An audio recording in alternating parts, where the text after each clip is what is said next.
I don't know about you, but I've actually kind of enjoyed the Oilers being off all week. Now, maybe that has something to do with the fact that I made a bet with a buddy of mine on the Oilers-Canadiens game on Sunday, and so he's been hand-delivering a Timmy's coffee to me at my office desk every morning for the last 5 days.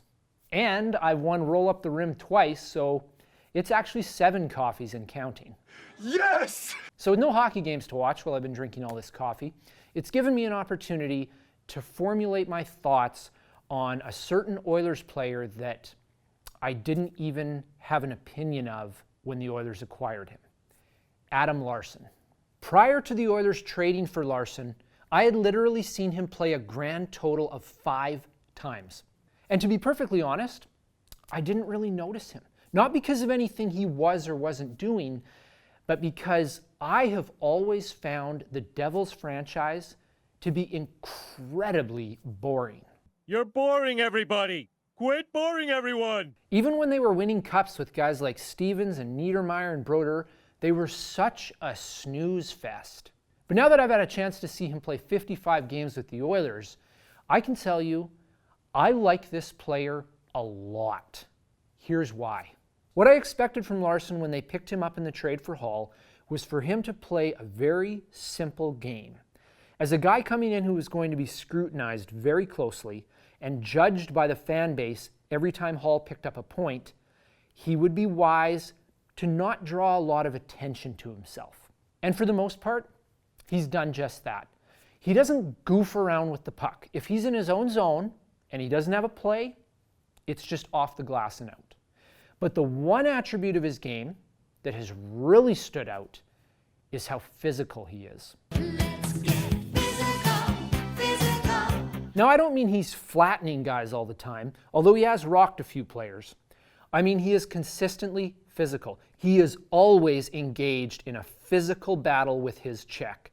After 3 3/4 years of watching Justin Schultz lean over and poke check, this has been so therapeutic. The opposition will go into the corner with Larsson with a 50-50 chance of coming out with the puck, but there is a 100% chance they're coming out with a bump or a bruise. He reminds me of Jason Smith, but with a smoother skating stride. This physical element of his game is so important. You cannot underestimate the psychological effect. I'll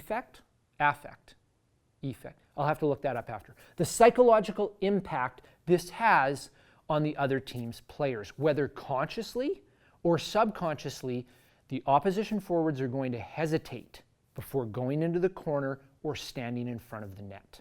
Secondly, despite all of the heavy criticism the trade received at the time, I can say without a doubt, Adam Larsson has helped the Oilers much more than Taylor Hall has helped the Devils. After 55 games last year, the Oilers had allowed 167 goals. This year, they have let in 141. That's 26 goals shaved off, or .473 goals less per game.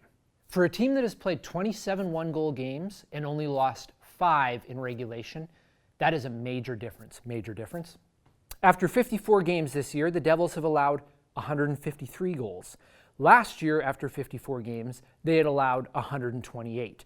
That's an additional 25 goals let in, or .462 more goals against per game. With Hall in their lineup, the Devils have scored 5 more goals than a year ago. The Oilers without Hall have scored 19 more goals than a year ago. Now, if you'll just allow me to vent for a moment, you're going to have to, it's my video. There is a segment of the Oilers fan base that believes that Peter Chiarelli should have been fired for making the Taylor Hall for Adam Larsson trade. I find it ironic that this same group of people will downplay Adam Larsson's contribution to the Oilers' better defensive play by saying that Cam Talbot's the only reason for the goals against average going down. Who acquired Cam Talbot? I'll just let that sit. Now, Cam Talbot has had a very good season, but in my opinion, Corey Schneider is a better goaltender. So the fact that his numbers have gotten worse without Adam Larsson playing in front of him speaks volumes. And finally, the thing that gets me most excited about Adam Larsson is I feel that in his prime, he's going to develop into a 30 to 35 point defenseman. Just like we saw with Sekera and Letestu, it took a full season for them to really settle into their roles and get comfortable on the team. After mediocre production in their first season with the Oilers, both guys are on pace for more goals and points this year. After a really slow offensive start, Larsson has 6 points in his last 10 games. He gets virtually no power play time, so he has to create offense solely at 5-on-5, which, as we all know, is the most valuable production in this league. Right now, Larsson is on a solid value contract at $4.1 million and some change for the next 4 years. If he can round out his offensive game, he'll represent an excellent value contract. And the Oilers are going to need a heck of a lot more of those when it comes time to pay $29 and $97. After striking out badly in acquiring the defenseman taken 4th overall in the 2012 draft, Chiarelli has somewhat made up for that in picking up the defenseman taken 4th overall in the 2011 draft. Those are my thoughts. Let me know what you think in the comments below. I'll see you next time.